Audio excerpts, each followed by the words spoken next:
First, let's get to one of the topics that everyone is talking about today. Apologies. We've seen it. We've seen every one of them. Anthony Weiner. Oh, I'm so sorry. A ton of baseball players. We're so sorry. And then you've got Alex Rodriguez. I'm not so sorry. I'm not going to apologize. Remember? Actually, did you watch Nelson Cruz? He was like almost crying when talking to his teammates, but not Alex. He was mute. So Steve Adubato, who always reminds us, what were they thinking? Steve, is apology like everything else? We've heard it so much we don't care. It's the new confessional. First of all, as a Catholic, confession is near and dear to my heart because it brings up a lot of guilt, whether you're Catholic or Jewish or whatever. But first of all, always a pleasure to speak to you, Joan, and I hope your summer is going well. And I'm down the Jersey Shore. How's the weather there today? The weather is iffy, but as usual, we're counting on your show to bring out the sunshine. A lot of good things. Exactly. But back to very difficult matters. Listen, here's my view about A-Rod and Weiner, and I'll take them one at a time. We all screw up big time. Here's the catch. When Alex Rodriguez held a teary press conference, first of all, he lied on network television to Katie Couric, made it clear he did not use performance-enhancing drugs, lied several times in public on the record. You cannot, first rule of public communication, you cannot lie on the record if you know the truth to be something other than what you are saying, because it is impossible to keep that lie going. That's number one. Number two, if you say in 2009, as A-Rod did, judge me moving forward, in a teary public press conference, Joan, we all remember, he said, I have made mistakes. I let my teammates down. I let the Yankee fans down. I let myself down. Judge me from this day forward. Okay, we got it, A-Rod. We judge you from this day forward. Here's the catch. A-Rod does whatever he does. I don't know what he does. All I know is baseball comes after him, Joan. Yeah. And A-Rod goes after baseball just a couple of days ago and says baseball has a conspiracy against him. Yankees have a conspiracy against him. Baseball sticks him with a massive ban, bigger than ever before. And instead of just saying, this is BS, I'm being charged with something I never did, he doesn't say that, Joan. So I'm led to believe that in 2009, while he said, judge me moving forward, something did happen. He is negotiating for less of a ban than the ban he has. He is not saying he didn't do it, Joan. Right. He did say it initially. Yes. Well, no, Joan, he did say it initially. You're right. Again, he lied. Here's the deal. When you apologize, there are a couple of simple rules. Number one, you must be sincere in the apology. Number two, you must make a commitment not to do it again. Like all of us, we fall. If you fall, you must admit that you have fallen. You must own your actions and take responsibilities. And the final rule I have is this, Joan. Never, ever blame anyone else. A-Rod's problem to me, biggest problem, he blames the Yankees. They're trying to get out of the contract. Of course they're trying to get out of the contract. They're paying $250 million for a guy who can't hit and is always hurt and is screwing around with performance-enhancing drugs. He blames baseball. They're coming after him. Of course they're coming after you. You said that in 2009 you wouldn't do it anymore, and it looks like you did. Stop being the victim. Own it. Stop blaming other people. And if he owns it, I'm talking to Steve Adubato, if he owns it, and I don't know, I heard one player say, look, he doesn't owe an apology to us, but he owes us an explanation for what happened. But let's say he says, all right, he listens to you. I own it. I really did a lot of things that were stupid. Is it over? Or can he redeem? Here's the problem. You only have I think the public, most people, particularly in the New York market, we're pretty forgiving because, listen, we're flawed people. We screw up. The problem is you only get so many times up at bat. You only get so much benefit of the doubt. I think A-Rod has he's used it up, Joan. He has used it up. So he's done in your head. We want to see him go. And here's what we're saying. A-Rod, we know you can legally appeal. We get it. You are appealing, Major League. The Players Association is appealing to you. So we have to watch this sideshow for the rest of the season. Let's face it, Joan. This appeal is going to move forward. He's going to lose the appeal. You think they'll keep that ban? You think they'll keep that huge ban? Say it's not the whole thing. Say it's not 250 whatever right. game. Say it's the one 180, season. whatever it is. The fact is, he comes back to baseball at 40 years of age with these busted up hips.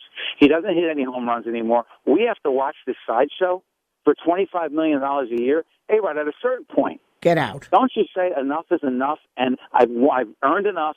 The fans have been good to me. Baseball's been good to me. I'm going to bow out gracefully. I don't think that's going to happen. He's going to take every penny he can. It's not going to be, and we're going to be left watching this sideshow because no one is going to take this guy. This isn't about baseball anymore, Joan. All of us in the media, in business, in sports, we have to know when it is over. And with A-Rod, it is getting very close to that point, and not just because of physical issues, but because of all these sideshows. Just go off the stage quietly. So that's Steve's advice to A-Rod. What about Anthony Weiner? At this point, the guy must be the thickest-skinned human being that any of us ever met, right? How can he go out there day after day and take the public is really at him? Let me tell you, here's the thing, my analysis of Anthony Weiner. I always remind people my PhD is not in psychology, it's just in communications and media. But here's my Dr. Phil analysis of Anthony Weiner. He's got millions of dollars that he raised at a certain point in time that he has to use. He has to use it or he loses it. I don't think he gives a darn one way or another if he wins or not. I think if he wins, it's good for him and his head. If he loses, he had to use the money anyway.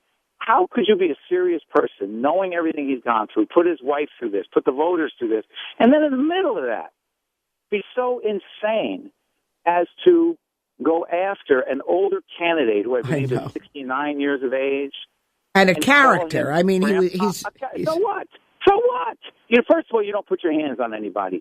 Second of all, you don't call him Grandpa at an AARP meeting. My point that was ridiculous. Weiner, he's losing it. He's losing it. He's losing it. He lost it. He is so obsessed. Look, those of us in the media business, other than you, Joan, some of us, our egos need a lot of the attention. His is off the charts, meaning I don't think he cares whether it's good publicity or bad publicity, as long as you're talking about him and he's on the cover of the news and the Daily News and the New York Post.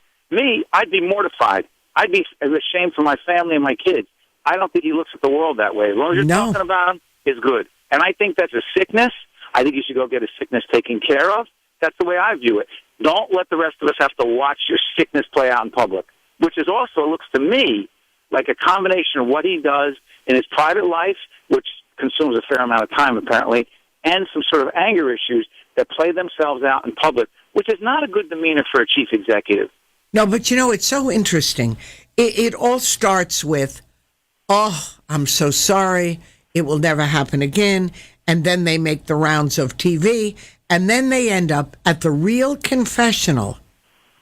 Oprah, who has become the priest of 2013. She always was.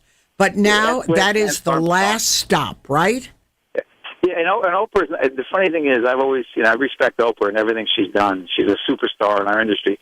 But Oprah's not even Oprah anymore.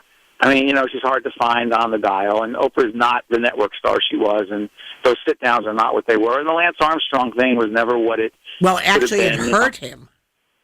It hurt him because he was so bad in it. And what's so funny? These guys that do the mea culpa in the, quote, big interview, whether it's Oprah or everyone else, here's the thing they don't get. Once you do that interview and you say, I am sorry, I sinned, the Jimmy Swaggart thing, which was, the most embarrassing one, there's a line that's drawn in the sand. If you think you have a sickness, you should go off and get it taken care of. But if you're going to re-enter the public life, there is not a scintilla of chance that if you screw up again, that it's not going to be found out again. So I would argue that if you do have a sickness, go get it taken care of in private. That's what you owe your family first. I'm Italian-American. Family first. So family first, not politics first. All right, do you agree with Steve? 1-800-321-8828. As Steve says, many of these people, it's a sickness. Ego plays a role, but these are beyond just ego. And just going on a show like Oprah, who, by the way, made the first money since she started her new network. She actually made some bucks. Good for her. I don't think she needs it, John. No, of all the people, she doesn't need it, right? She's the Steve Jobs of our entire industry. Exactly. But don't you? I love it that no one helped her. She did it all by herself. She's an entrepreneur, a businesswoman, a superstar. She was told by my old boss, Bill Baker at WNET. He used to be her boss at Group W down in Baltimore. Right. They told her, "You'll never make it, Oprah, in the business." And Bill Baker told her, "Oprah, you've got what it takes. Have your own talk show." He told me in an interview that you did on One-on-One on PBS, same show. He said, "Oprah, you've got it." Turned around 30 years later. He was right. She was right. Some news director told her in Baltimore, "Oprah, you don't have the right look." I know, but don't they always say that? And then someone comes out and they get it. I remember when I was at CBS, for Channel 2, blocked out by Time Warner, it was the same thing when they were talking about news guys, and they pointed to a news guy who's now one of the leading network news guys in the country and said, "Nah, least likely to succeed." So what the heck, right, Steve? They don't know anything, John. They don't know anything. As long as you connect with your audience, that's all that matters. That's the secret. Anyway, love that you took time out of your brief holiday. Steve Adubato writes for the New Jersey Star-Ledger, is often heard here on WOR. Check out his book, You Are the Brand. 1-800-321-8828. Steve says, for some of these people, it's over.